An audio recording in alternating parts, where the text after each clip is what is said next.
Welcome back, everybody.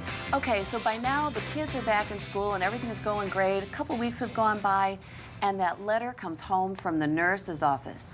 Alert, pink eye in your child's classroom. Very contagious, be careful. It's like, pink eye, what? Everything was going great and now pink eye. Dr. Matthew Palmer is joining us. You're an optometrist with the Southwestern Eye Center. I get the letter, pink eye. And what is it? I mean, I think all of our kids have had it, but what is it? It's a huge nemesis moms never want to hear about. That's what it is. No kidding, no kidding. Well, I mean, pink eye, in general, it's a term just describing the color of the eye. But what people are referring to is the infection. That's either a bacterial infection or a viral infection. And it's contagious. We don't want our kids to get it, do we? No, no, my gosh, not at all. And it just seems like it never fails with school. I mean, like I said, the letter comes home, the pink eye, and then sure enough, literally 2 weeks after that, then somebody's got strep throat, and then the fun process starts with all the illnesses. But how do the kids get this, and how can we prevent it? Well, the best thing to prevent it is to just wash our hands. The better we do at teaching our kids to wash their hands, the better.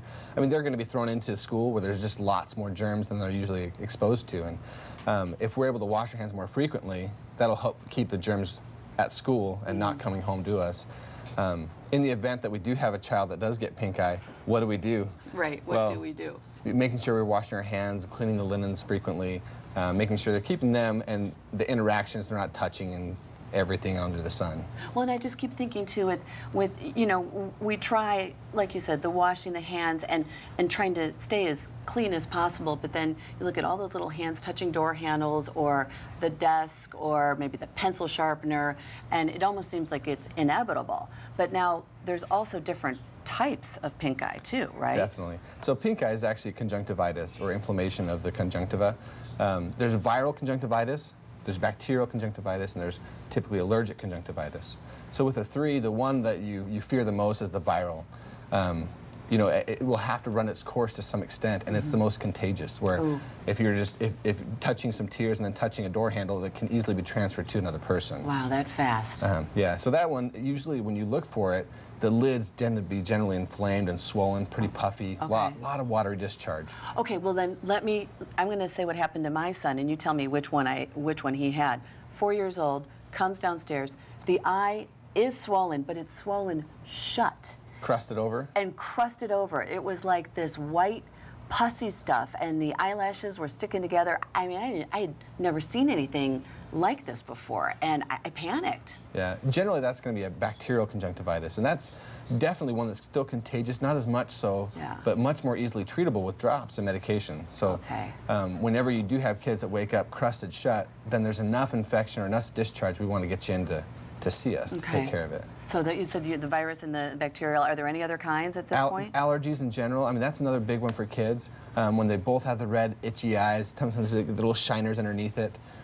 There's stuff you can do to take care of that, and sometimes the oral allergy medication doesn't reach the eye enough to be able to treat it, so there are some eye drops and medications we can help with that too. Well, and so, okay, so we do the best that we can to try and prevent it, but it almost seems like with school and around all the other kids, at one point or another, somebody is going to get it. And then we talk about the allergies. What about, we have about a minute left here, what about reading? What if your child's having a tough time reading? At what point do you go and get your eyes checked that they might need glasses? Well, I'd say the signs we want to make sure, when they enter kindergarten, I want to see them. I want them to come in and get an eye exam, because you don't know, and they may not know how to explain that the world is blurry because that's all they've known. That's all they've known. So bring them in. If you see problems with their itchy or red eyes, I want to see them too. Okay, good to know. But if there is problems with reading or any delay in school, or they're getting behind, let's see if that's a problem. Let's rule it out. Thank you so much for looking out for us and our kids, Doctor. We appreciate it. And for more information, where can we go? Southwestern Eye Center. Perfect. All right. Thank you very much, Doctor.